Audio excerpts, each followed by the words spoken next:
I have, dear friends, been led in recent days, especially during this past week, back in a very spontaneous way into the book of Nehemiah,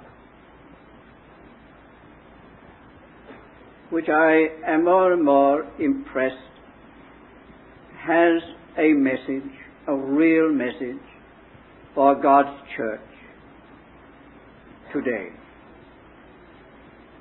There's far too much in it for even a reminder this morning.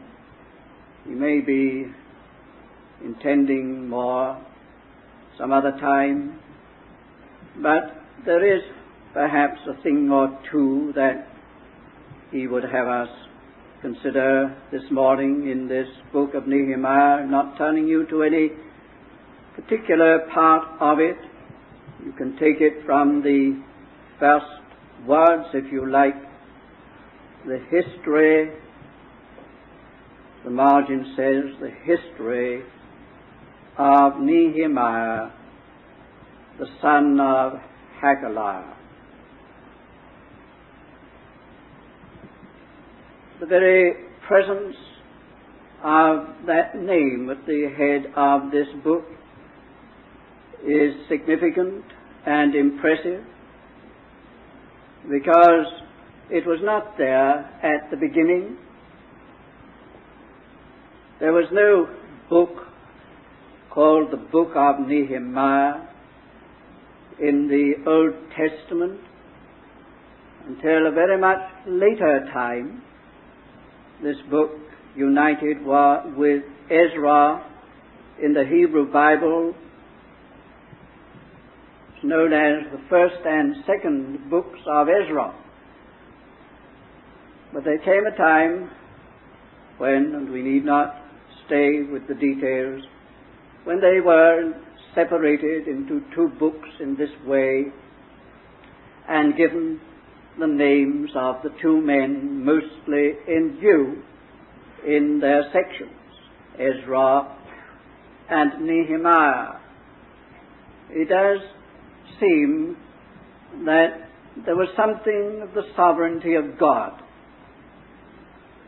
That is a point that I want you to notice. I think it's very impressive about giving this man's name to this part of the history and what it contains. There are a lot of names in this book. Probably if you do read through the whole book, there's one chapter that you won't read through. That is chapter 10. It's just a book full of names, and a lot of peculiar names at that. You just skip that when you read through.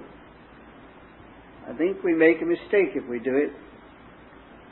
For this reason, that neither Nehemiah nor any of those people whose names are mentioned, and they are a fairly large company, would ever have come to be known, would ever have come to have a place in the Bible as Bible names, but for their relationship to the purpose of God in their time. That is, I say, impressive, and that is very significant. We should probably never have known that there was such a man as Nehemiah, and we certainly should not have had any of all those other names which are on record in Holy Scripture, and we could say in heaven, but for their relationship to the purpose of God in the time in which they lived. Nehemiah was not a king, he was not a priest, and he was not a prophet. Who he was? Well, all we know, he was the son of Hakaliah. search that out, try and make something of that, find out something about that if you like. We know that he was a cupbearer in the palace Artaxerxes. That was an important position of honor. He was evidently a man of some character, distinction. The book makes all that perfectly clear. But as to any of the great official capacities, such as priests, kings, and prophets, he was none of these. We could say he was just a man. He was a man. And who all these people were, well, the Lord only knows. We've got a lot of names. Who they were? All that was not being taken account of by the Lord. Who they were in themselves. That was not the point. But here they are. They are part of this very vital history in Israel, and a part of this movement of God. And indeed, it's a movement of God that's being recorded here. Tremendous amount behind it. That is just the Lord. They came to be known and put into this Bible, this immortal book, just for the one reason only, not what they were in themselves, but because of their relationship to what was God's specific purpose in the time in which they lived.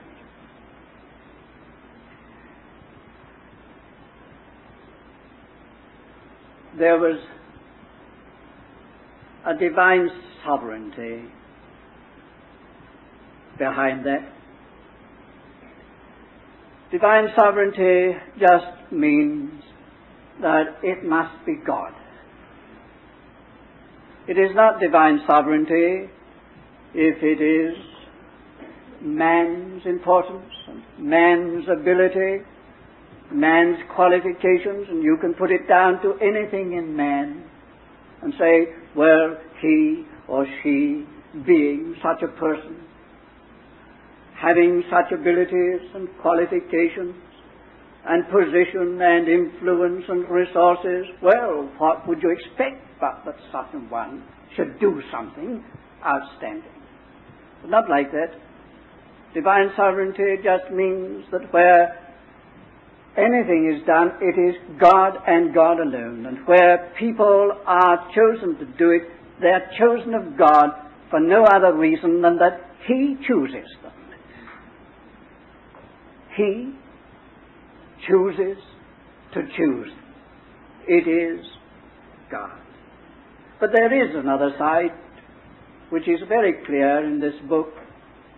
While undoubtedly the divine sovereignty was at work behind both Nehemiah and the people with him, there was the other side, not of ability, for the story shows how imperfect these people were, how easy it was even for them to lose heart and give up and delay and so on. Nevertheless, it is perfectly clear that both Nehemiah and the people had a heart committal to that which God desired in their time. We know that to be true of Nehemiah. The enemies were wroth that there was a man who had come to seek the good of the people. And all that we know about him, especially in the early part of the book, shows how this man's heart was bound up with this situation and with God's honor and glory in it. Something that really was a burden, a distress, a concern, of Nehemiah. And it comes out with the people too, in a very real way. The people had a mind to work. They had a very real heart concern for what God particularly wanted in their time, in their lifetime. Those two sides always go together. That is, God's sovereignty working and choosing, and man's response to God's need. Now the point is this, that when you put those two things together, you cannot have the one without the other. You put those two things together, God gives a significance to life and to the lives which they would never have but for a discovery that God desires such and such a thing in our day, and for us there is nothing else in life but that God should find his satisfaction in that. You may put yourself among these many in chapter 10 people, not more than names really, here, whole group, crowd, perhaps ordinary people. At any rate, I repeat, they would never have been mentioned or had any place but for this particular purpose of God in their lives. You may put yourself in such a category. I think we are all there. We're all there. And dear friends, naturally we may count for little or nothing. We may never come to anything at all. The majority of us would not be anything of any account at all in life, or little account in life. We spend our life, do our work, perhaps do a lot of good things, pass on, and that's the end of the story so far as our lives here are concerned. It's bound to be like that unless there is a linking in by divine sovereignty on the one side and by our response and committal on the other to the thing that God has in view in our day. Let there be no mistaking it. God has a purpose in our day. God is committed to a thing very near to his heart in our time, and our value, our place in divine records, our name,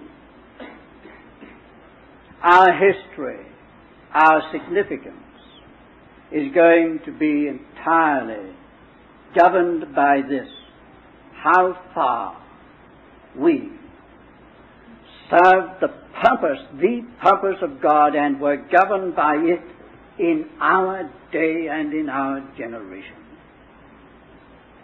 To be so linked in with the Lord is to give to people and to life a significance beyond anything that would obtain at best otherwise. Now, you see, this is the situation here. God willed that this work should be done. God willed and purposed that what these people came to do should be done in their time. There's no doubt about it. That was God's purpose in their time. And that purpose of God in their time did these three things. First of all, it brought God into evidence. This is a book with God in evidence. There's no doubt about that. These two books, combined into one, Ezra and Nehemiah, are a record of God coming in evidence. No mistaking that in this. We called it divine sovereignty. Go away there into the captivity and see the movement of the divine sovereignty to have this. See the people coming back under the hand of God. and see God here with them in this work. It's not all easy, it's true, but the verdict is, so the work was finished. So the wall was built. And what a testament when you think of all that they met, all that with which they had to contend, all the opposition, all the difficulties, all the discouragements in their own hearts, and the complications of the situation outside, and the enemies from every direction. But at the end, the wall was built, work was finished. That's a testimony to God. To God. It's going to be like that, dear friends. It's going to be like that in the much larger purpose of God. We may at times feel the whole thing is impossible, too much. Find the discouragement in our own hearts. Find the opposition on the outside. Find all the complications associated with this purpose of God. But it's going to be finished.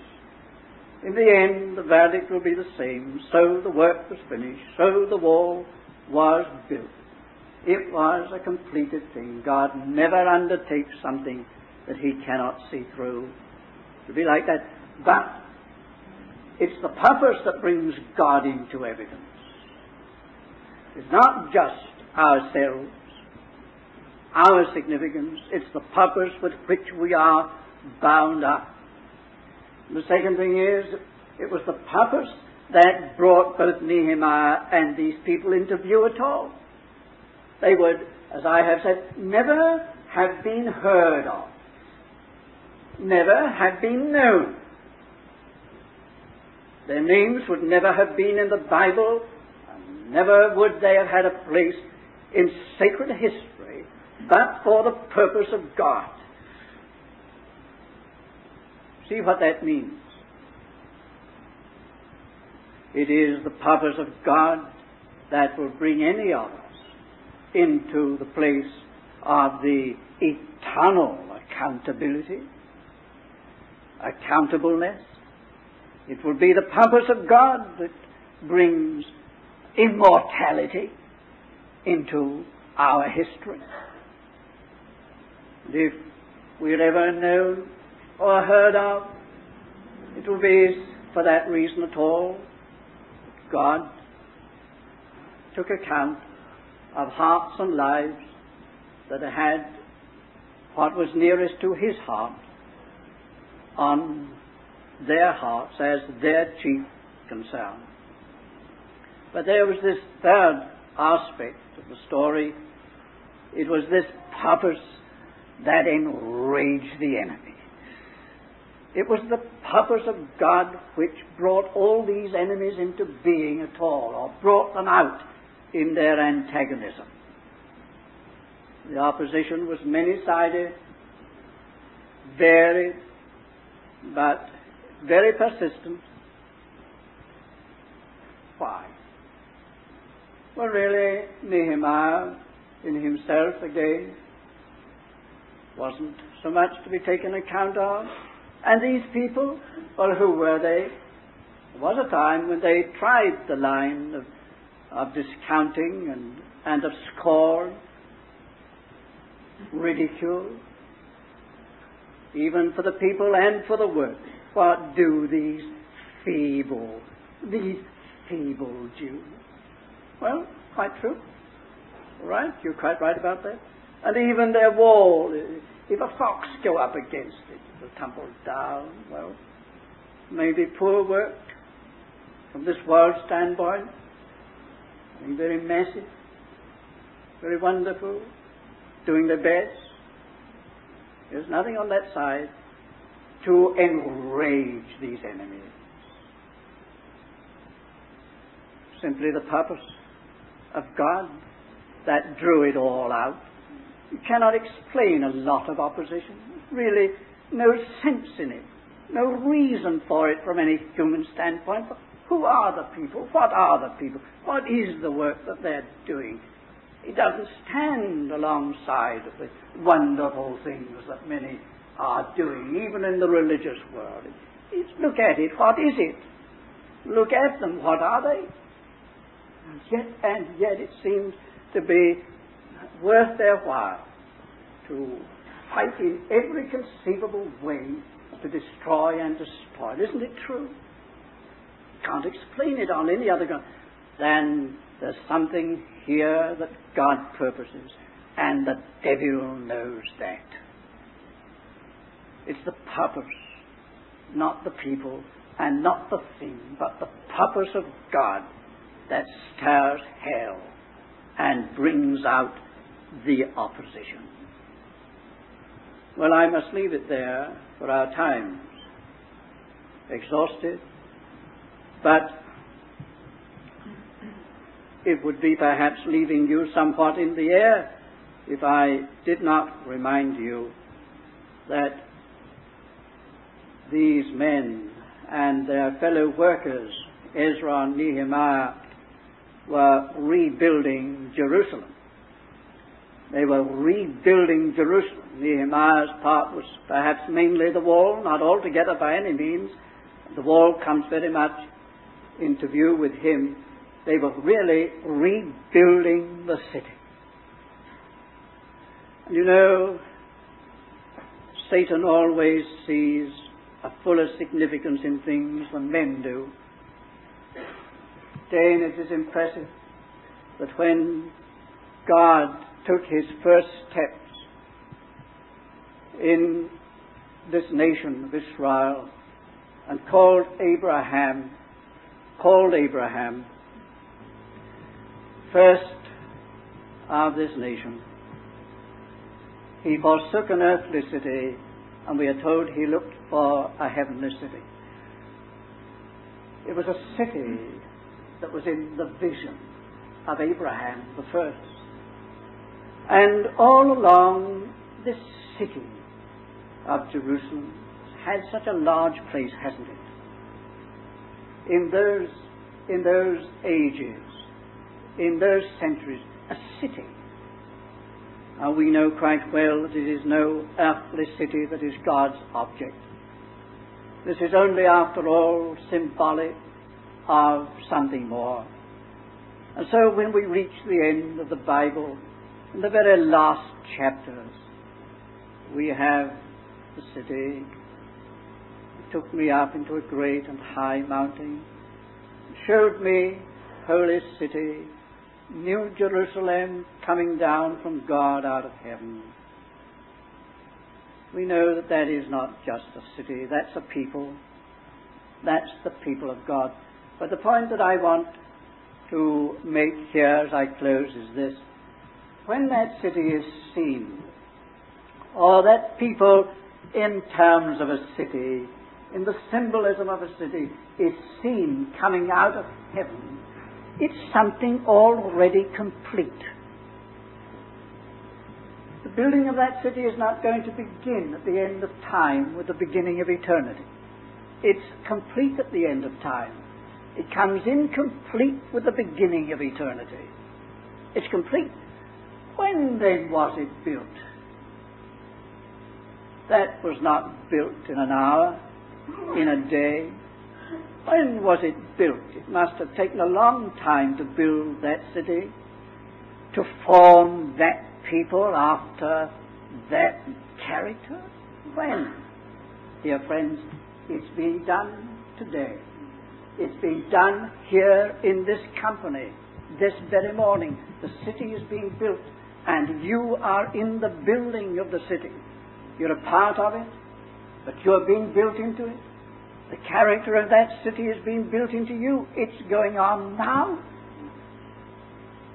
The work will be done when the heavens open and the church comes forth. A completed work. It's going on now. We are in this thing that God has foreshadowed in Abraham and in Israel. We're in the spiritual reality of it now. It's going on. We are called according to this purpose to be what? A people embodying all the essentials, the essence, of God's thought concerning a people. That's Jerusalem. The embodiment of God's full thought for a people. That's the purpose. Stand there at the center of the universe, God having got that upon which his heart was set, to have himself expressed in a people. That's what he's doing now. It's going on. We're committed to that. Are we? Are we with Nehemiah, with his people in heart, saying God has set his heart upon having a people, a city, a church, which embodies his thought and his character? We're committed to that. It will be that will give eternal significance to us and to our having been here. Again, I come back to it. How much of the Lord? How much of the Lord? And what the Lord desires. That is the thing which determines our place and our measure in the eternal interests of God. Think about that. May the Lord show us that this tremendous work of building is the thing to which he has committed himself. Our New Testament is so unfortunate, isn't it, in its translation of that word, how again and again and again the original word for building is translated edifying. Misleading, isn't it? Unto edifying, unto edification. No, the word is unto building. Unto building. This is the book of building. God is at work on building according to Christ. And if our hearts are with him in that, and we labor with our hearts as did these people, and are as devoted as was this man, there will be given to our having been here, although very insignificant and unimportant people, there will have been given a meaning and a value beyond anything that we could be or have otherwise.